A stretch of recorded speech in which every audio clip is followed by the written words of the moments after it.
He had lived alone for 8 years, speaking only to his horses in the wind. But when a group of 10 Apache women arrived at his gate during a thunderous night, drenched and desperate, Tobias Redmont was forced to confront the most difficult decision he'd faced in a long time. Because the men chasing them were already near enough to see the faint glow of firelight flickering through his window panes. Rain slammed against the wooden shutters with the force of hammer blows, each drop loud enough to drown out thoughts, and strong enough to remind any sane man why doors stayed locked when storms like this rolled through. Tobias was seated in front of the hearth, fixing a worn-out bridle by the fire's glow, when a sharp knock rattled the front door. It wasn't a neighbor's knock. It was hurried, urgent, the sound of desperation. His hands froze mid-stitch. Nobody visited the Redmont ranch anymore. He'd made sure of that. After everything that happened, the world beyond his land had been reduced to a memory he chose not to revisit. The knock returned, louder now, followed by voices. A language he knew well, but hadn't heard in nearly a decade. Apache. His pulse jumped.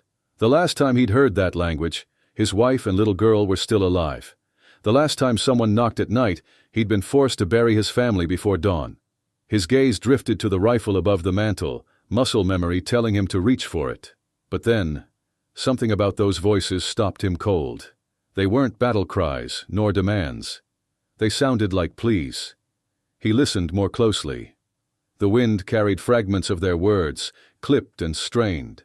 That wasn't how warriors announced themselves. Carefully he approached the door, footsteps heavy on the wooden floor. Through the thick oak, the voices became clearer. Women's voices, hurried, low, fearful. One rose above the rest, speaking halting English with a cadence like stone grinding against stone. "Please, we know you are there. Let us stay, just until morning."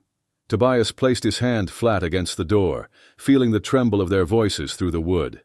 After 8 years alone, he'd learned to rely on instinct, and something deep in his gut told him this wasn't about the women. It was about whatever they were running from. The kind of danger that didn't knock, it hunted. He thought of Sarah, how she'd always believed in second chances, and scolded him for keeping the world at bay. She used to say mercy is what makes us human. But Sarah was gone, and the people who killed her had worn friendly faces when they first showed up. Another voice spoke, closer this time, probably with her cheek pressed to the door. "They're coming. If you leave us here, we won't survive. And when they find our bodies on your land, they won't let you live either." Tobias stared at the heavy iron bar that had stayed locked across his door for nearly a decade. Not once had he moved it for anyone, not even old friends who'd come looking for him in the early days. But that voice didn't sound like a threat. It sounded like a warning. And something about it made the air feel heavier. Somewhere out there, in the pitch-dark hills beyond his fence line, someone was closing in. And if he didn't act now, whatever solitude he had left would be swallowed whole. His hand closed around the iron bar, and though it was no heavier than before, it felt like lifting a mountain as he slid it from its brackets, for the first time in 8 long years. 8 years of rust and fear seemed to fight against his decision, but the desperation in that woman's voice had cut through every layer of isolation he'd built, like a blade through paper. The door groaned open, revealing a scene that would burn itself into Tobias Redmont's memory until the day he died. 10 Apache women stood clustered on his porch, soaked to the bone, their clothes torn and stained, some bleeding through bandages too wet to hold. The youngest couldn't have been older than 15, clutching a small bundle against her chest that stirred faintly. A baby, gasping against the cold. The eldest had silver strands in her dark hair and eyes that carried the weight of more loss than one life should hold. But it was the woman who had spoken through the door who held Tobias's attention like a vice. She stood apart, her posture rigid with pride, despite the exhaustion tugging at her shoulders. A thin cut bled above one brow, her dress ripped at the seam, but her eyes didn't waver when they met his. "I am Ayana," she said, her voice deliberate, every word chosen with care. "These are my daughters, my sisters, my people. We've been fleeing for 3 days."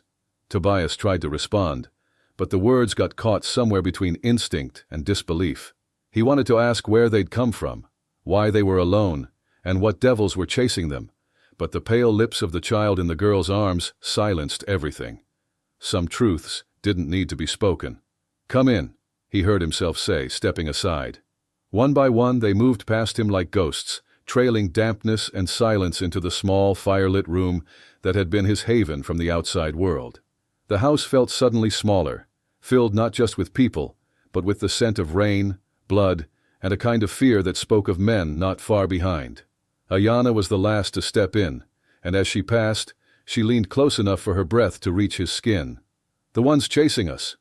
They're not far, an hour at most, and they won't stop until they've erased us." Tobias shut the door and replaced the iron bar. Not that it would stop bullets. The line he'd drawn between himself and the world had been crossed, not with violence but with purpose. And now there would be a price.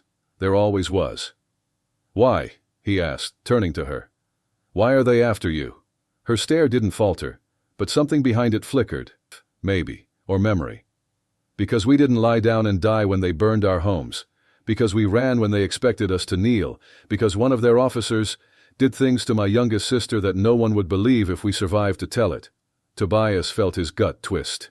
He'd met men like that in his past, soldiers who hid behind rank and uniform while doing things that stripped others of their humanity. "How many are coming?" he asked, already knowing it would be too many. "Maybe more." "Led by a man named Morrison. He's been sweeping through the territories under the pretense of keeping peace, but he's silencing witnesses, not enemies." Tobias crossed the room and looked through the slit in his shutters, watching the storm paint the darkness into thicker shadows.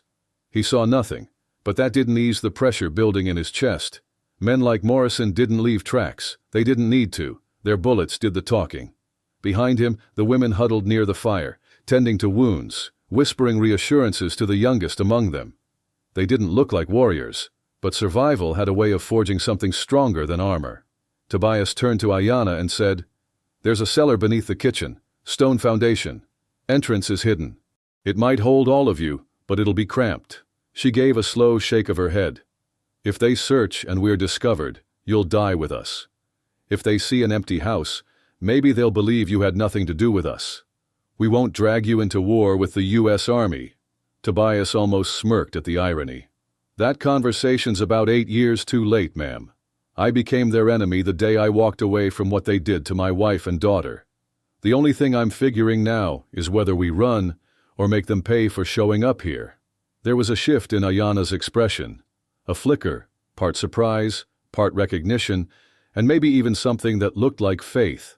Outside, the storm was easing, and with its retreat went the shield of noise that had masked their trail. From the distance, faint but unmistakable, came the wet shuffle of hooves through mud and the low voices of men who thought they were moments from a victory. It was the sound of death drawing near. Tobias moved quickly, the way men do when they've lived too long expecting the worst. He grabbed his rifle and a tin of ammo from the cabinet, checking the action without a word. But as he turned back toward the others, he froze. Something had changed. Ayanna was no longer the soaked, battered figure who had pleaded at his threshold. She stood tall, commanding, a knife in her hand catching the firelight like it was part of her. Around her, the others moved with sudden precision, no longer huddled victims, but trained fighters ready for what was coming. Some held small blades they'd hidden under their clothes. Others adjusted their stance near doorways and windows, clearly practiced in the art of ambush. "You're not what you seemed," Tobias said quietly, realization washing over him. "We never were," Ayanna replied, her voice as sharp as the blade in her palm. "But sometimes, it's wiser to let men believe what they want to believe. Captain Morrison thinks he's tracking frightened women who'll cry and beg. He's about to learn otherwise." The girl holding the infant moved without a word toward the back, 2 others following as if on cue. No one needed to be told where to go. They already knew. Tobias saw it now. He hadn't offered sanctuary to survivors. He'd opened his door to warriors who'd chosen this battleground with purpose. "How many have you killed?" he asked, straight to the point. Ayanna met his eyes without flinching. "Enough to know Morrison's men won't be the first to mistake Apache women for easy prey, and likely not the last. But tonight, they'll learn why that's a mistake." Outside, the voices were louder now, men issuing orders, spreading out, getting ready to strike. Tobias counted at least 6, maybe more. Trained, confident, but strangers in land that didn't belong to them. Hunting targets they didn't understand. "There's a cellar," he said again. Ayana's response was immediate. We hide, they hunt. We run, they follow. But if we finish it here, tonight, it ends. For the first time in nearly a decade, Tobias felt the icy calm that settled before chaos. The stillness before survival made everything simple. These women hadn't stumbled into his life. They'd chosen this place, this moment, because they knew the kind of man he'd once been, and what he was still capable of. What do you need from me? He asked, his voice low and ready. Ayana smiled, and there was nothing soft in it. Captain Morrison expects terrified women. Instead, he'll find us. But when his men see a white rancher fighting alongside Apache, they'll hesitate. And in a battle like this, hesitation is fatal. A horse snorted near the front porch, followed by the steady thud of boots splashing through wet ground. Someone was circling the house, testing boundaries, preparing to strike. It wouldn't be long now. Tobias slid the bolt on his rifle, feeling the click as a round chambered smooth and ready. In the back of his mind, Sarah's voice whispered like it always had in moments like this, reminding him that compassion was what separated them from the beasts. But tonight he understood something he hadn't before. Sometimes, mercy wears a hardened face and speaks through fire. There's something else, Ayana murmured, her tone low but steady. If we make it through tonight, you can't stay here. Morrison's death won't go unnoticed. There'll be questions, people sent to investigate. They'll come looking for who helped us. Tobias gave a slow nod. He'd accepted that risk the moment he lifted the latch on his door. 8 years of quiet solitude were unraveling fast, but maybe that was the point. Maybe he'd been silent long enough. Outside, a voice tore through the rain, loud, entitled, and sure of its own power. I know you're in there. Come out now and this'll be over quick. Morrison. He'd arrived, but what he didn't know was that tonight's chase would end differently. At the front window, Tobias steadied his rifle, while Ayana and 3 of her fighters moved soundlessly through the main room, blending into the flickering shadows like they were part of the timber itself. The rest had vanished deeper into the house, setting up crossfire lanes and fallback points. This wasn't panic, it was precision. They hadn't run to his door on instinct. They'd come with purpose. Morrison's voice barked again, harsher now. These women are wanted fugitives. Open the door or we treat you as a traitor to the United States. Through the narrow slats of the shutter, Tobias counted figures shifting in the rain, soldiers fanning out to cover all exits, flanking the sides, classic maneuvering for containment. But they were working from the wrong script. They thought this was a soft target. A broken man and a handful of terrified women. That miscalculation would cost them everything. Ayana materialized at his side like smoke, her breath barely brushing the air. The one by your barn, that's Blake. He watched them burn my home with my husband still inside. The one near your well, Hayes. He's the one who held down my sister. Her voice faltered, but only for a heartbeat. She didn't need to say more. Tobias felt a cold knot form in his chest, the same grim fury that had been dormant for years rising like a tide. These weren't soldiers, they were monsters in uniform, and monsters weren't reasoned with. How do you want to play it? He asked, his voice steel. Morrison will want the front, she said. He always does. Wants to see the fear. His men will breach from the sides and rear, thinking they'll find women begging, and a rancher who'll surrender. She handed him a polished shard of mirror, its surface gleaming faintly. When you see the flash, take Morrison. Leave the rest to us. Tobias opened his mouth to ask what the signal would be, but was cut off by an unexpected voice from outside, nervous, younger, uncertain. Captain, maybe we should just sweep the house and move on. Could be just some old rancher riding out the storm. Morrison's laugh was harsh and cold. Private Wilson, those tracks stop at this house. 10 women on foot, bleeding, moving fast. They're in there. And so is whatever fool decided to stand between them and my orders. We go in. My way. Tobias heard the telltale clicks, safeties off, hammers cocked. It was happening. Right now. And if you were Tobias, what would you have done? Step into the open and reason with men who had already chosen blood over mercy? Or stand with the warriors who had turned his quiet exile into a last stand? I want to know. Tell me in the comments. Because what Tobias did next drew the line between justice and slaughter.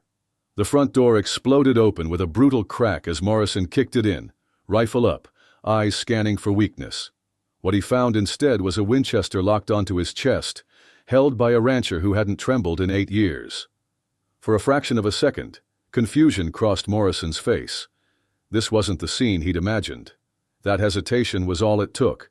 The mirror in Tobias's hand caught the firelight and cast a brief flare through the room. That was the signal. And the storm that had once masked the soldiers' approach now muffled the sounds of their downfall. Silent blades flashed, shadows struck. The wet thud of vengeance came swift and close. The soldiers barely had time to understand before steel met flesh. Morrison blinked, and that blink was his last moment of control. Tobias's finger tensed on the trigger, but before the shot rang out, Ayanna emerged behind Morrison like smoke with a purpose. "For my sister," she whispered, and drove the blade home beneath his ribs. Morrison dropped his weapon, hands scrambling for breath that wouldn't come. But Ayanna wanted him to see, wanted him to know who had ended him. "And for every woman you thought too broken to fight back." As Morrison collapsed, a new sound pierced the night. The thunder of hooves, more voices shouting through the rain. Tobias's stomach turned to stone. Through the shattered doorway he saw the glow of torches bobbing in the dark. Not just a few. A wave. Morrison had been the scout. The real threat was only just arriving. Ayanna withdrew her blade, her breath steady, but her eyes searching the dark as more riders approached. Her women re-emerged from the shadows, bloodied but unshaken, and one gave a quick count. 15, maybe 20. They heard the shot. They know we're here. Tobias stared out into the rain. The choice loomed again. Fight and fall, or surrender and rot. But as he looked at the warriors who had chosen his home as their last ground, he remembered the man he used to be. The man Sarah loved. "The storm seller," he said, urgency tightening his voice. Not to hide, to outlast, to strike again when they least expect it. Ayanna hesitated, eyes narrowing. "We can't outrun a force that size. They will hunt us across 3 territories." "We're not running," Tobias replied as he stepped toward a dusty cupboard he hadn't touched in nearly a decade. Inside, wrapped in weather-stained cloth, lay remnants of a past life. Sticks of dynamite, coils of fuse, and the precision tools of a man who once shaped landscapes with explosions, first for railroads, then for reasons less noble. "My ranch is perched atop a slope," he explained, hands moving with the confidence of long-buried muscle memory. "Natural runoff cuts down both sides. When spring floods hit, that water has to go somewhere." Ayanna's eyes lit with recognition. "The dam." Tobias gave a grim nod. "I built it to keep the floodwaters back. But if we take it down during this storm," he glanced toward the distant glow of torches weaving through the trees, "that valley becomes a grave. 10 feet of water, fast and merciless." Ayanna finished his thought. "They won't outrun it, but we'd be destroying your home, your land." Tobias looked around the space that had served as his cave, his cage. Morrison's lifeless form lay sprawled across the floorboards, a symbol of everything Tobias had tried to shut out. "Home ain't wood and dirt," he said softly. "It's what you choose to fight for. And tonight I'm choosing life. For you, for them, for whatever chance this world still got." Outside the storm softened, and in that silence came sharp shouts, boots slapping mud, orders barked from men who were realizing this wouldn't be the easy kill they expected. One of the women stepped into the room, the baby she carried now wide-eyed and awake, alert to the tension like it had lived through this war before. Then came a voice from beyond the shattered doorway, loud and brutal. "Lieutenant Morrison is dead. You've got one chance. Step out now, or we torch everything." Ayanna turned to Tobias, a flicker of worry in her eyes. "If we do this, there's no undoing it. You'll be hunted. You'll never be safe again." Tobias hefted the dynamite and tucked his rifle under one arm. "Lady, I've been living like I was already gone. Tonight I stop dying and start doing something that matters." But just as they were ready to slip through the back, a sound cut through the wind like ice to the spine. A baby's cry. Not the one in their arms. Another. Out there in the dark. Somewhere near the soldiers. A child. Tobias stopped, everything in him going still. It wasn't a trick. He knew that sound. Real fear has a sound. And someone, some twisted fool, had brought their infant into this mess, believing this would be quick. Ayana's grip locked around his wrist. Could be bait. Tobias shook his head. That cry was no tactic. It was terror. Raw and small and real. That baby doesn't know whose side it's on. It just knows it's in danger. We can't flood that valley. Not anymore. Then we all die, one of the women snapped. My child deserves to live too. Tobias didn't argue. She was right. But there were lines you didn't cross. Not if you wanted to live with what was left of your soul. He set the dynamite down slowly. There's another way. Riskier. But we all walk away. Ayana stared at him. Her eyes narrowed. Make them believe we're cornered. They'll send a few inside to mop us up, keep the rest guarding the horses and supplies. And whoever brought that baby, that's one less rifle to aim our way, so maybe it's 3-1. But that's only if they're expecting a fight. This won't be a fight. It'll be a reckoning. Tobias opened another cabinet, this one housing different weapons. Iron caltrops designed to shred hooves and soles, razor wire so thin it vanished in shadow. Pressure triggers that had collected more limbs than game during the war. He looked at Ayana. 8 years ago, I turned this land into a tomb because I was afraid to die. Tonight, it becomes something else. A place where cowards learn what happens when they mistake silence for weakness. Tonight we're going to use those defenses to make sure other people live. Outside, voices barked back and forth as someone assumed command, likely Morrison's second in command, organizing squads, assigning routes, and laying out a plan that made sense only if they believed they were hunting helpless targets. They had numbers, discipline, and training, but they didn't know this land, didn't feel it under their boots the way Tobias did. Ayana leaned in, eyes sharp. How do we split their strength? We let them see what they expect, a desperate last stand. We barricade the front, make it loud, messy. They'll rush in thinking we're panicked and trapped. Half will come crashing toward the noise. The rest will linger behind, protecting the exit path. And then, Tobias's smile was the kind that made even seasoned men uneasy. Then we teach them the difference between chasing victims and facing people with nothing left to lose. The plan was simple in concept, reckless in execution. Ayana and 4 women would hold the front, raising hell to draw attention. Meanwhile, Tobias and the others would maneuver through paths he alone had mapped, aiming to ambush the rear force and rescue the child whose faint cry still echoed through the storm. As they readied themselves, Ayana's expression turned grave. If this fails, they'll turn us into monsters, use our bodies as propaganda to justify more bloodshed. And if we wait, Tobias countered, then a child dies for someone else's sins. And every one of you dies for choosing survival. There's no clean path here, just bad and worse. The baby's whimper rang out again, thinner now, frayed with exhaustion, and Tobias felt time bleeding out around them. They moved fast. Ayana led her unit to the front, drawing attention with gunfire and chaos that mimicked a cornered group ready to make its last stand. Tobias, drenched and cold, slipped out the back with his team, the ground slick beneath their feet, every step a risk. As they approached the enemy's rear, guided by the flicker of torchlight and murmured commands, Tobias felt something go wrong in his gut. The child wasn't with the reserve soldiers. It was closer, far too close, trapped in the space between the battle lines.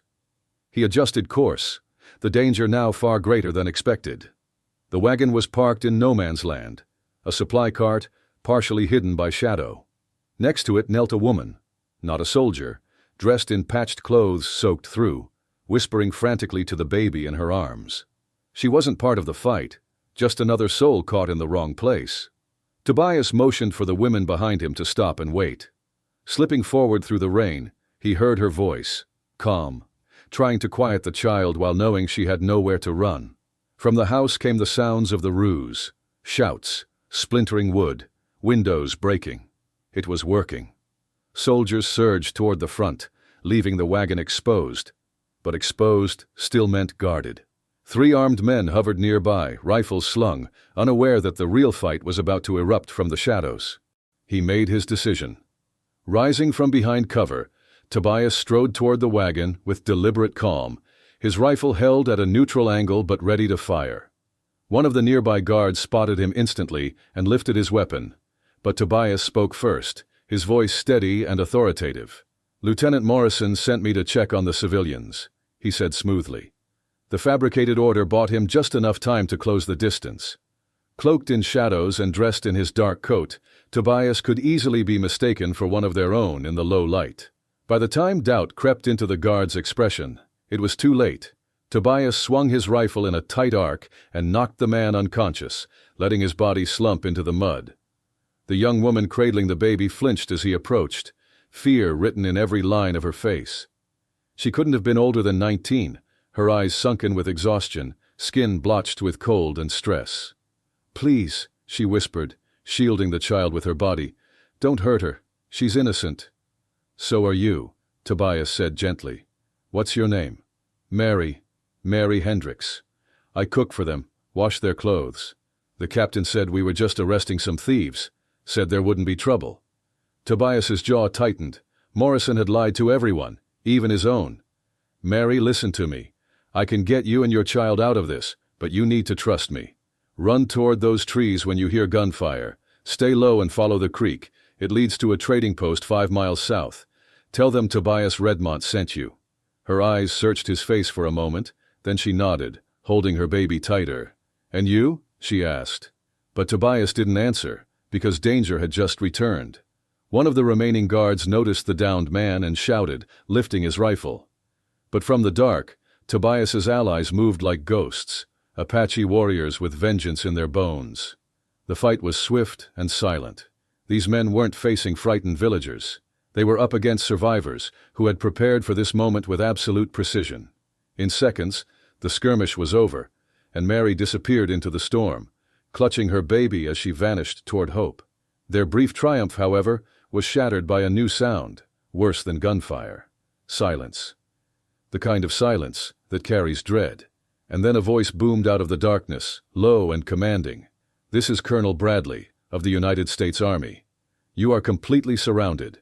Surrender immediately, or we'll burn you alive and hang whoever's left." Tobias felt every muscle tighten. Morrison hadn't been the head of the snake. He'd just been the lure. The true danger had always been out there, watching, letting others bleed while the trap was laid. Torches lit up the woods, spreading in a wide arc around the ranch. This wasn't a dozen riders. It was a full-scale military deployment. The realization hit hard. They hadn't escaped the fight. They'd stepped into its center. But then a voice rang out from the house. Ayanna's voice. "Tobias, we have Bradley's son." And just like that, the balance shifted. Silence returned, and loaded. Even the wind seemed to stop. When Colonel Bradley spoke again, there was a new edge in his tone. Uncertainty, fear. "Let the boy go. We can work something out." Ayanna's reply sliced through the night. "There's nothing to discuss. There's only justice. Your men destroyed our village, slaughtered our families, and did even worse. Now, you'll finally answer for it." Tobias crept back toward the cabin, navigating a battlefield of scattered soldiers and weapons abandoned in haste. As he neared the structure, the scale of what had happened came into view. Ayanna's side had won, but not without cost. 2 Apache women lay motionless, their lives traded for a fragile edge of survival. Inside the dim room, the air was thick with tension and smoke. Ayanna stood behind a pale-faced young officer in a Union uniform, a glinting blade pressed tightly against his neck. The kid couldn't have been more than 19, his sharp jawline and haunted eyes unmistakably inherited from his father, Colonel Bradley. But where Bradley's voice had the weight of command, his son radiated only panic. He tried to speak, but Ayanna's knife dug closer, silencing him with a single drop of blood. "He slipped in from the rear," Ayanna said, her voice cold. "Thought he was clever, catching us off guard while the others distracted us at the front. Instead, he stumbled straight into our hands." Tobias stepped closer, locking eyes with the trembling lieutenant. "How old are you?" 19, the boy whispered. Tobias's face hardened. "That's the same age as the cook's daughter, the one running through the dark with her baby because your father turned her into a target. That's the same age as girls your men dragged from their homes and didn't let live." He paused, then asked, "Did you even know what Captain Morrison was really doing out there?" The boy looked stunned, his expression shifting as truth cut deeper than any blade. "I thought we were neutralizing raiders. My father told me they were attacking settlers, that we were defending civilians." Tobias clenched his jaw. He lied to you, Ayanna said quietly. We raised crops and families. We didn't fire a shot. But peaceful natives don't justify bigger battalions or new funding. Bradley's voice boomed again from outside, this time laced with strain. 60 men surround you. Give me my son, and I'll grant you safe passage to the border. Tobias scoffed. Empty promises from a man who built a legacy on lies and fire. But then he looked again at the young officer and saw something unexpected. Regret. Realization. The boy wasn't just scared. He was waking up. There's another path, Tobias said to Ayanna. He doesn't have to die. His ignorance doesn't excuse him, but his voice might bury the people who did this. A colonel's son speaking the truth in court could unravel everything. You want me to turn on my father? The boy asked, barely audible. I want you to stop lying.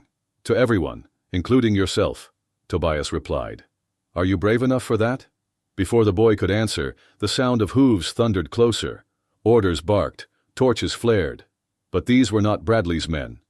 Through the shattered doorway came new shapes in unfamiliar uniforms. Federal marshals, territorial enforcers. Someone had finally taken notice. And now, as the storm faded, Tobias realized the impossible might be within reach. Not just survival, but justice. Though it wouldn't come without sacrifice. The truth couldn't stay buried. Justice had to rise, and men who thought themselves untouchable would finally be held accountable. The young lieutenant stared at the blade reflecting his own shaken face, then glanced at Tobias and Ayanna before looking toward the line of federal reinforcements cresting the hill. What do you want me to say? He whispered, voice trembling but steady enough. 6 hours later, dawn spilled across Tobias Redmond's land in bold streaks of red and gold, colors that felt fitting for a night that had shattered more than just silence.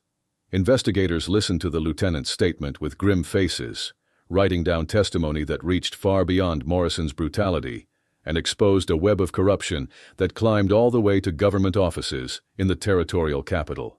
Colonel Bradley left the property in shackles, his career and reputation broken, not by gunfire, but by his own son's decision to speak. The women who had survived were promised protection and reparations, though no law or coin could mend the grief of those they'd lost. Tobias stood outside what was left of his cabin, watching Ayanna gather her people for the journey ahead. The children were safe. The Apache infant and the cook's daughter had both survived, but at a painful cost. Where are you headed? He asked gently. Ayanna nodded toward the hills. To kin who fled before the raids reached them. We'll start over, but not here. Too much was taken from this land.